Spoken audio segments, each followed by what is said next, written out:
Good morning girls. बेटा कल मैंने आपको टॉपिक करवाया था total fertility rate.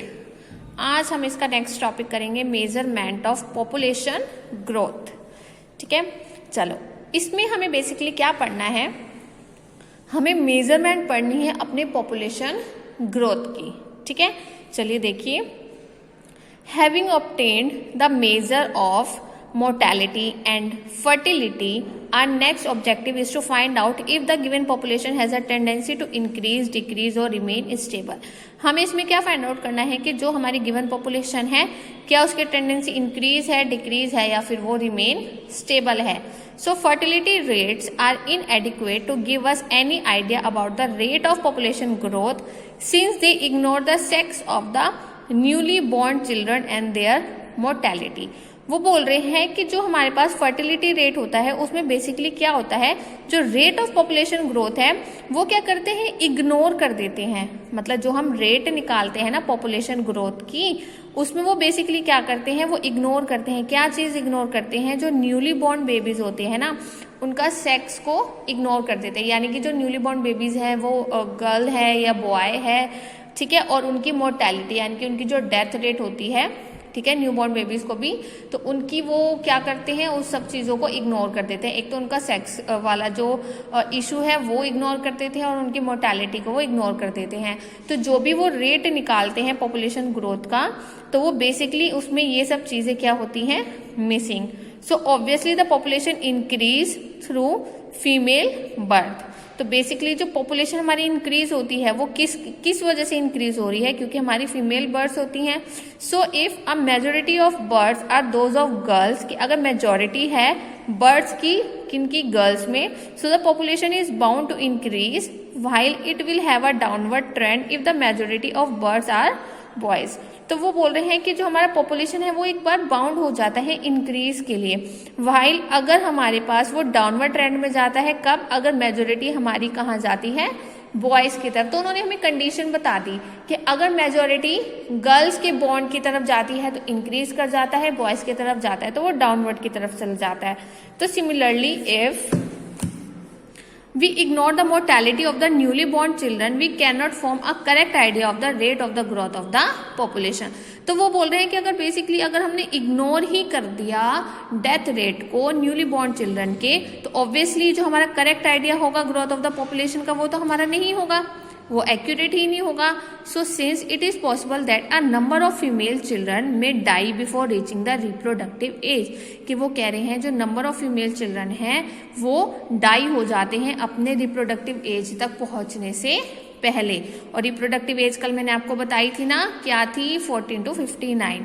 So in the following section we shall study some measures of the growth of the population under the assumption that in future also it is subject to the current fertility and the mortality rate। तो वो कह रहे हैं कि अब हम कुछ ऐसे मेथड पढ़ेंगे जिसमें हम क्या करेंगे, ग्रोथ ऑफ पॉपुलेशन को जब मेजर करेंगे तो उसमें हमारी फर्टिलिटी और मोर्टेलिटी को हम उसमें कंसिडर करें और इग्नोर ना करें, with their sex and with their mortality rate too. तो सबसे पहला आता है इसमें crude rate of the natural increase and Pearl vital index. चलो देखो, the simplest measure of the population growth known as the crude rate of natural increase. वो कह रहे हैं जो सबसे आसान तरीका है मेजर करने का पॉपुलेशन ग्रोथ को, वो हम किससे करते हैं, crude rate of natural increase. इसको हम डिफाइन कैसे करते हैं, difference between the crude birth rate and the crude death rate and is given by, इसका फॉर्मूला क्या हो जाएगा, जब मैं क्रूड बर्थ रेट को माइनस करूंगी डेथ रेट के साथ, तो हमें क्या मिल जाएगा, एक नेचुरल इंक्रीज मिल जाएगा। ठीक है ना। नाउ सिंस चाहे सीबीआर हो चाहे सीडीआर हो, गिव्स ये हमें क्या दे रहा है, एक प्रोपोर्शन दे रहा है by which the population increase या फिर डिक्रीज। तो इससे हमें क्या पता चलेगा, या तो इंक्रीज होगा या फिर डिक्रीज होगा थ्रू बर्थ या फिर death. So the formula this gives the net increase या फिर decrease in population through the birth and the death taken together. तो वो बोल रहे हैं जो हमारा फॉर्मूला है 9.62। चलो देखते हैं 9.62 हमारा फॉर्मूला कौन सा है, काफी पीछे होगा, आई थिंक वो हमारा ये क्रूड का ही है 9.62।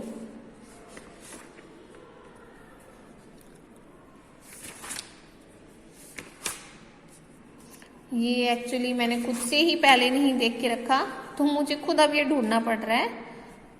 9.62 कहाँ पर होगा? तो बेटा ये है आपका 9.62। देखो ये यहाँ पर हमारे पास एक फॉर्मूला है, वैसे मेथड आपके सिलेबस में नहीं है, लेकिन वो बोल रहे हैं कि ये वाला जो हमारा बेसिकली फॉर्मूला है, ये फॉर्मूला हमें क्या करा रहा है, this formula gives the net increase और decrease in population through the birth and the death taken together. वो कह रहे हैं जब मैं इन दोनों को साथ में लूंगी तब हमें ये फॉर्मूला हमें क्या देता है, हमारा एक पर्टिकुलर नेट इंक्रीज या फिर डिक्रीज रेट हमें बता देता है। So the another indicator of population growth based on the birth and the death taken together is provided by this defined as follow.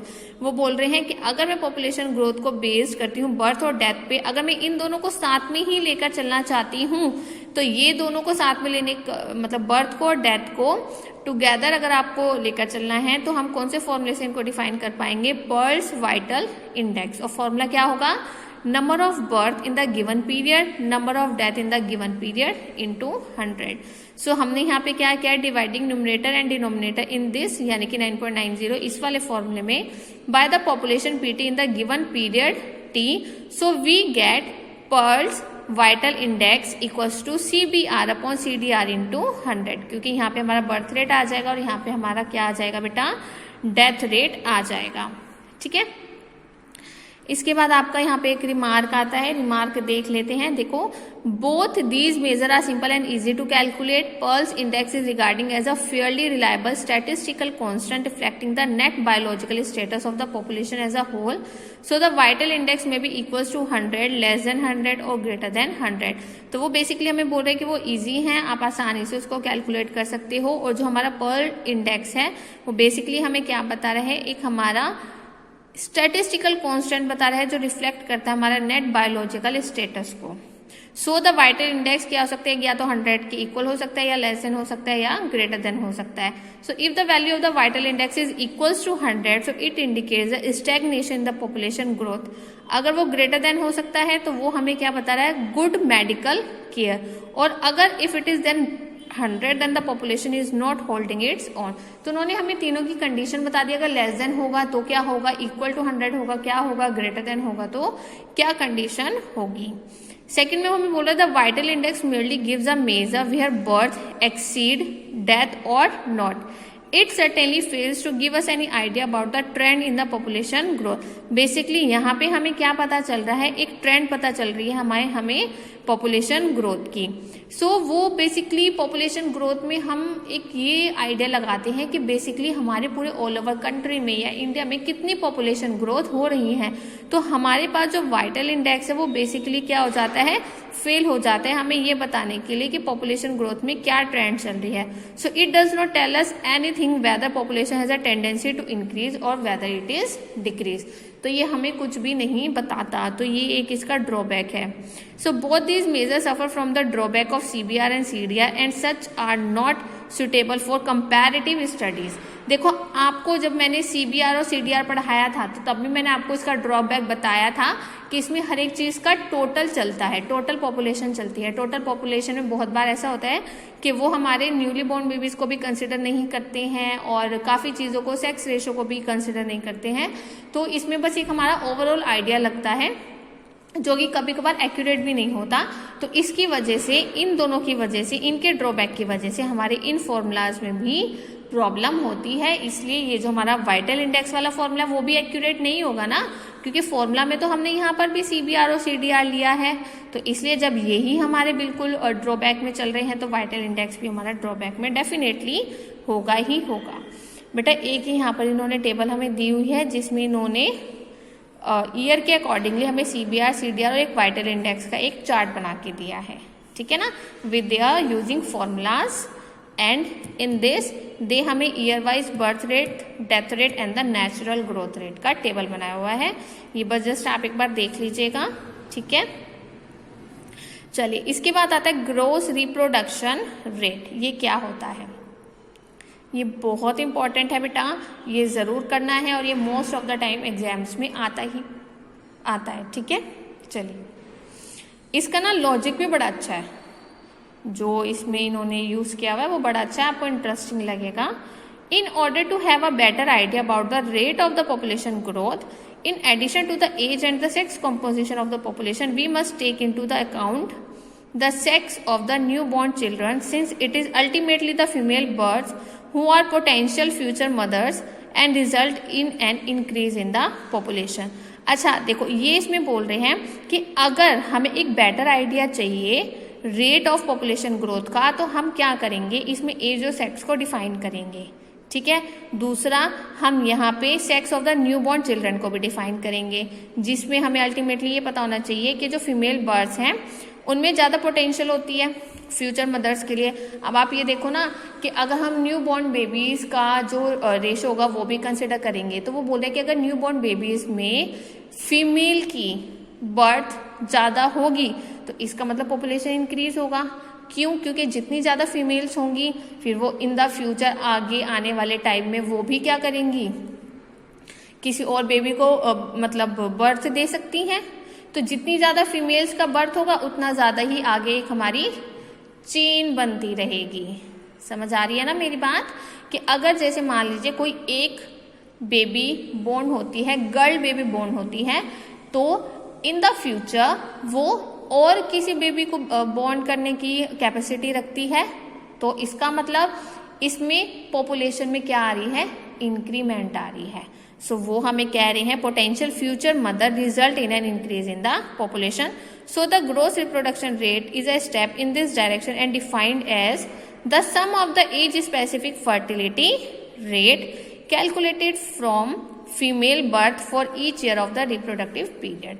तो वो बेसिकली यहाँ पे किस तरीके से कैलकुलेट करेंगे, फीमेल बर्थ को कैलकुलेट करेंगे ईच ईयर का उनके रिप्रोडक्टिव पीरियड के अकॉर्डिंग।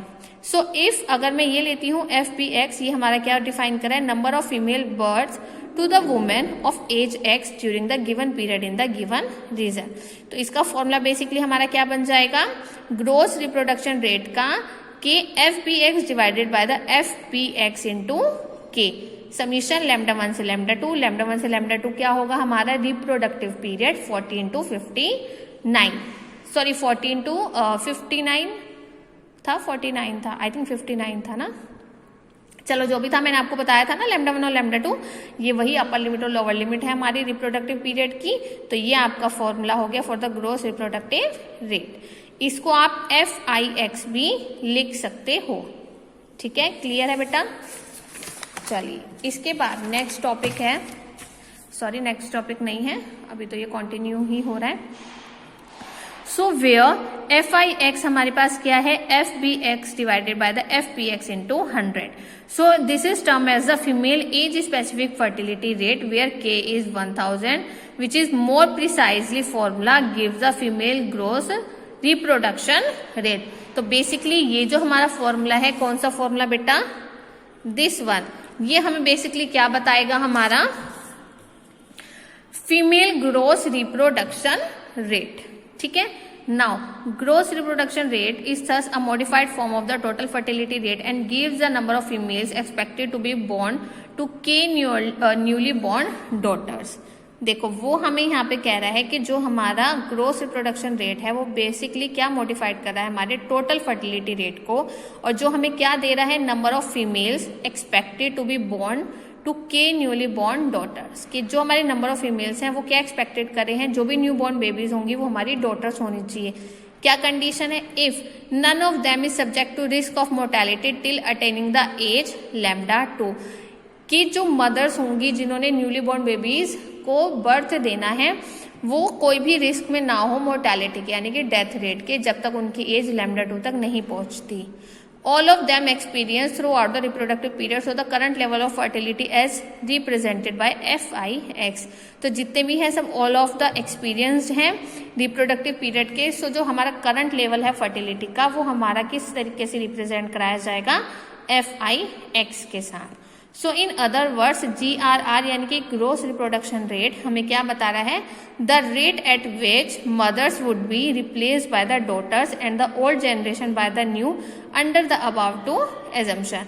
तो हमारे पास क्या हो रहा है, जो रेट है at which mothers would be replaced by the daughters, so जो हमारी ओल्ड जनरेशन है वो हमारी एक न्यू के साथ चेंज हो जाएगी। So suppose now that instead of annual data we are given the figures for the different age groups of reproductive period. So FNBX with the number of female babies born to the women in the age group X to X plus N।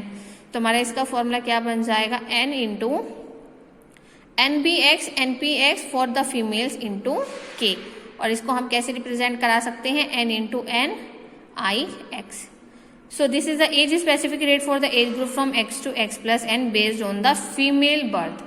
कि हम यहाँ पर basically क्या देख रहे हैं, only female birth देख रहे हैं। So in particular for the quinquennial data, यहाँ पे हमारे पास क्या आ जाएगा, क्विनक्वेनियल में मैंने आपको बताया था कि N की वैल्यू हम क्या लेकर चलते हैं, 5, ठीक है ना। चलिए इसके बाद आता है इसका रिमार्क, ये बहुत इंपॉर्टेंट है बेटा इसका रिमार्क, तो ये जरूर पढ़ना है। चलो देखो फर्स्ट क्या है, the computation of GRR by the formula 9.93। देखो ये वाला formula, require the availability of the following data. इस फॉर्मूले में हमें कुछ वैल्यूज जरूर चाहिए, क्या क्या, classification of birth according to the age of the mother at the time of birth. जो भी बर्थ का टाइम होगा उसके हिसाब से हमें एज ऑफ मदर देखनी है। The sex of the newborn baby, जो भी न्यूबॉर्न बेबी होगा उसका सेक्स देखना है। Usually such data are not available. In such case, however, an approximate value of GRR may be obtained under the assumptions the sex ratio at birth remains more or less constant at the age of the woman in the reproductive period। तो वो basically हमें बोल रहे हैं कि हमें किस चीज का एजम्पशंस करना है, सेक्स रेशियो का एजम्पशंस करना है। कैसे करेंगे, number of female birth divided by the number of the male birth. Formula क्या हो जाएगा, FBX divided by the MBX, ठीक है, which is equal to constant. तो हमने इसको एक B यहाँ पर कंसिडर कर लिया है। सो देयरफॉर मैंने यहाँ पर क्या ले लिया, FBX, और मैं यहाँ पर डिवाइड में क्या ले रही हूँ, देखो यहाँ हमारे पास क्या था, MBX, यानी कि मैं मेल का यहाँ पे क्या ले रही हूँ, नंबर ऑफ बर्थ ले रही हूँ। तो मैंने क्या किया, यहाँ पे दोनों का टोटल कर लिया, ठीक है।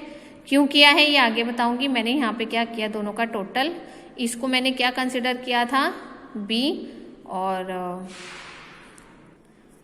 तो चलिए एक काम करते बेटा, ये थोड़ा सॉल्विंग पार्ट है, ये मैं आपको इसके नेक्स्ट लेक्चर में समझाती हूँ, यहाँ से ये सारा आपको सॉल्व करके, ठीक है ना।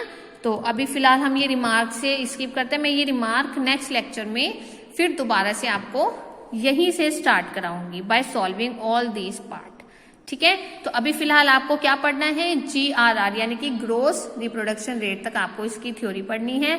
और किसी को भी कोई प्रॉब्लम होती है, कोई डाउट होता है तो आप मुझसे पूछोगे, ठीक है। Thank you.